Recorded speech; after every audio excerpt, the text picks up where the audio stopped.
Good evening everyone. आज हम NEET previous year में केमिस्ट्री में पूछा हुआ क्वेश्चन डिस्कस करेंगे। हमारा जो आज का क्वेश्चन है वो क्वेश्चन है इसमें हमें बताना है जो बॉइलिंग पॉइंट होता है हमारे पास 3 आइसोमेरिक पेंटेन का, उसका ऑर्डर हमें दिया गया है एन पेंटेन का सबसे ज़्यादा, फिर आइसोपेंटेन को और नियोपेंटेन का। इसके रीज़न में स्टेटमेंट सेकंड में दे रखा है when branching increases the molecule attain shape of a sphere, this result in smaller surface area for contact, due to which the intermolecular forces between the spherical molecules are weak, thereby lowering the boiling point. अब इसको हम थोड़ा समझते हैं structure बना के, जो मैंने बनाया हुआ है ऑलरेडी। यहाँ पे स्ट्रक्चर में हमें क्या दे रखा है, सबसे पहले हमने स्ट्रक्चर ड्रॉ करा है एन पेंटेन का। एन पेंटेन का स्ट्रक्चर है CH3 CH2 CH2 CH2 CH3। यहाँ पे पेंट यानी कि 5 कार्बन, तो काउंट कर लेंगे 1 2 3 4 5। ऐसे ही नेक्स्ट है आइसोपेंटेन। आइसो में एक ब्रांचिंग आ जाती है, यहाँ पे नंबर ऑफ़ कार्बन कितने हैं काउंट कर लेंगे 1 2 3 4 एंड 5। ऐसे ही नियोपेंटेन है, नंबर ऑफ़ कार्बन 1 2 3 4 एंड 5। तो ये सेकंड स्टेटमेंट क्या एक्सप्लेन कर रही है, यहाँ पे जब ब्रांचिंग बढ़ती है, यानी कि ब्रांचिंग हम देखते हैं पेंटेन में तो स्ट्रेट चेन है, कोई ब्रांचिंग नहीं है। आइसोपेंटेन में सिंगल ब्रांच आई है।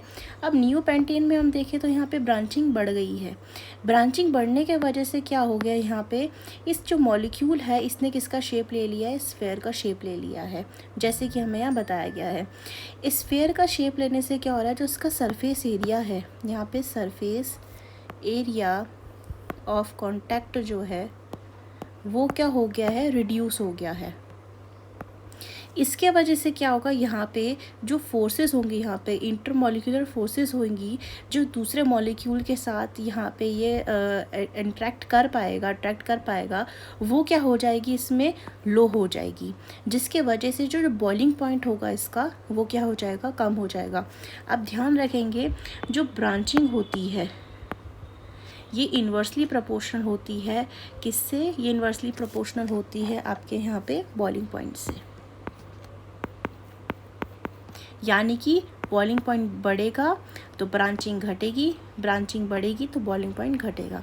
इस वजह से यहाँ पे जो पहली स्टेटमेंट में दिया गया था कि सबसे ज़्यादा जो यहाँ पे बॉइलिंग पॉइंट आएगा वो किसका आएगा, एन पेंटेन का आएगा, सेकंड में आइसोपेंटेन का आएगा और थर्ड में किसका आएगा, नियोपेंटेन का आएगा। तो इसमें हमारा जो स्टेटमेंट 1 और 2 है वो दोनों करेक्ट है। तो हम यहाँ से देख लेते हैं अपना ऑप्शन।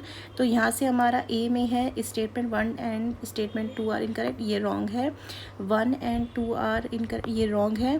3 भी रॉन्ग है। इसमें जो हमारा करेक्ट आंसर हो जाएगा वो ऑप्शन नंबर डी हो जाएगा। Both the statement 1 and 2 are correct. Thank you for watching this video. If you like this video then please like, share and subscribe the channel. Thank you.